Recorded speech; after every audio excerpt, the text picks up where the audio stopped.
It was 1993, the Cardinal had just got murdered at the Guadalajara airport. It was all over the TV, all over the newspapers. There was a war going on in Mexico. El Chapo ended up in jail, and I was flying into Guadalajara with 3 bags of money. Let's get into this video. Drugs, money, mansions, and private jets. A myth is being created around the narco culture. Narco culture has gone mainstream and can be seen in various areas like music, religion, soap operas, fashion, and language. But it's not all the pretty roses people like to see. Join me as I tell you the truth behind cartel life. This is narco culture. Hey, what's up guys? My name is JC. I am Raw and Strong. If you're new to my channel, make sure you subscribe, hit that bell so you don't miss nothing. If you're part of my crew, mi familia, mi raza, you already know what time it is. Súbanse a la Suburban. We about to take a ride. What's up, fellas? Welcome to another episode of Raw and Strong, Cartel Life, brought to you by JC. Yes, it was in the 90s. Everything hit the fan. Can't say bad words anymore.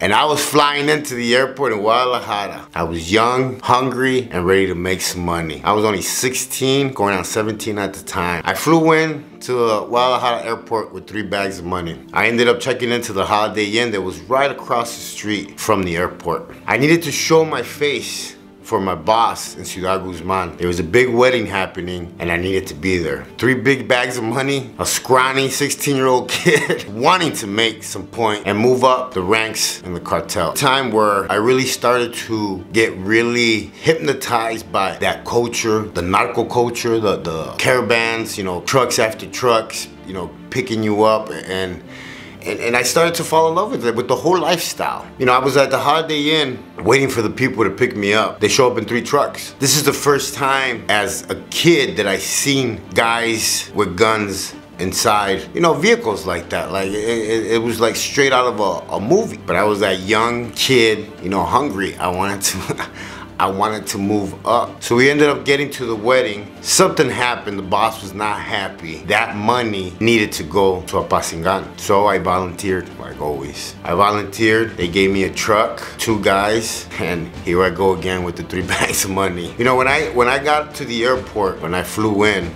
there was a big autopista that was from Guadalajara to Zamora.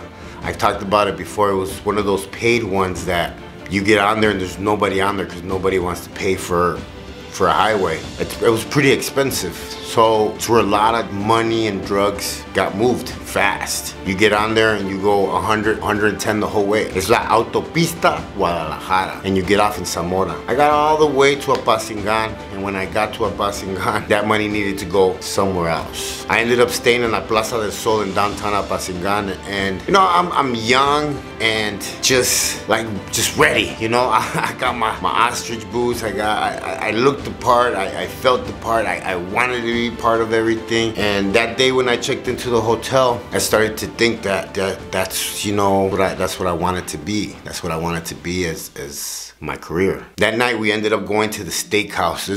It was a famous congal right there in Apasingan called a steakhouse, and they had some of the best looking women. And my boss would love to take me there. He would love to take me there. He would always tell me to pick whatever I wanted. I always did. Lots of fun. They have these centro botaneros that they call over there, where all the food is free as long as you keep buying beer and liquor. So pretty much you just get eat for free as long as you're buying, you know, liquor. I had never seen anything like that in the United States. So I was having the time of my life. I was young, you know what I'm saying? Young, and like I said, I was hypnotized by the money, the power, the guns, the trucks. I mean, you name it. I was hypnotized by it, and I wanted a piece of it. That day, I partied with the boss all day, and I went back to my hotel room. Next day in the morning, they needed me to drive all the way to a cerro. Los Cerros de la Santa Elena. Los Cerros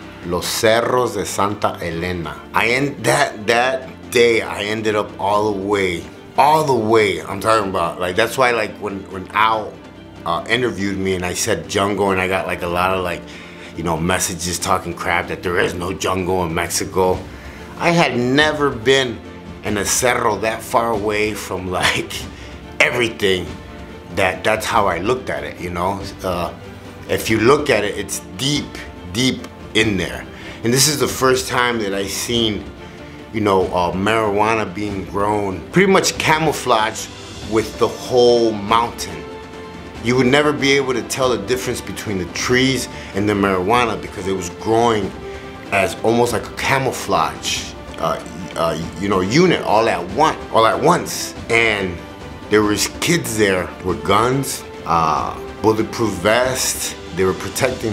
I stayed there for 2 weeks, and these were the 2 weeks that I received, I guess you could say, some kind of training for long arms, AK-47 especially, how to load them, how to clean them. And sitting there, you know, eating with these guys, you know, out of a can, tortillas. Some of them would just eat tortillas with chile. And it was like a culture shock for me at the same time. But at the same time, I was like, wow, you know, I'm coming from the United States, from, you know, gangbanging and this, and now I'm doing this. And I thought that I was like making it. Like I thought I was moving up in the ranks, and I was doing what I had to do to become, you know, the next big narco, and I was doing all this stuff, and I'll never forget. I will never forget that trip, because from that day forward, I started going over there so much. You know, I thought I had found the next big thing.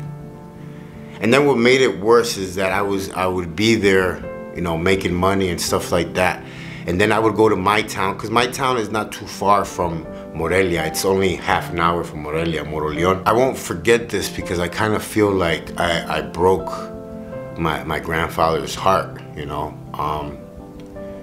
My abuelito Miguel, you know, he was a hard worker. He would buy clothes in Uriagato, and he would take a bus and go sell them into other cities in Mexico, and he worked his ass off all the time to provide for us, you know, when we were kids. And I would go to Moroleon and like flaunt my money, like, you know, I would be wearing my boots, my cinturita, you know, the look that was in back then with the narcos. And I could see in his face, you know, he wouldn't say nothing to me because he loved me so much, but I could see in his face how I had let him down.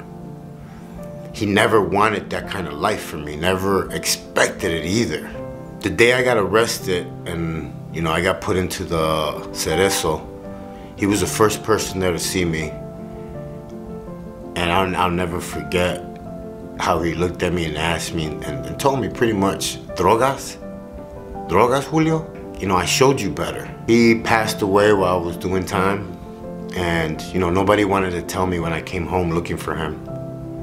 Nobody wanted to tell me because they knew how close I was to him, how he was good to me all the time. The main reason why I share these messages is that I don't want you guys to make the mistakes that I made and have that sitting in the back of your conscience and have that, you know, bothering you. Because yeah, I'll have people say, "Hey, well, he's looking down on you now.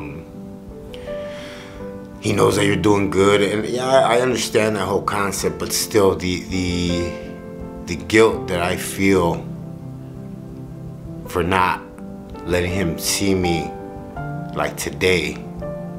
And that's the big gift that I got with my other grandfather that recently passed away, was I got to hold his hand and tell him, you know, that I was done, that I was a changed man. And there's no price on that, man. No matter how much money you make in that world or life, there's no price in what you feel in your heart for your family. So that's why I share these messages, man. That's why I share my story. It ain't to glorify nothing. It's so you don't make the mistakes that I made and you don't carry the guilt that I've been carrying around for years. My name's JC. I am Wrong Strong. Hey, don't judge nobody. Stay in your lane. Live savage, and remember, you only have one life to live.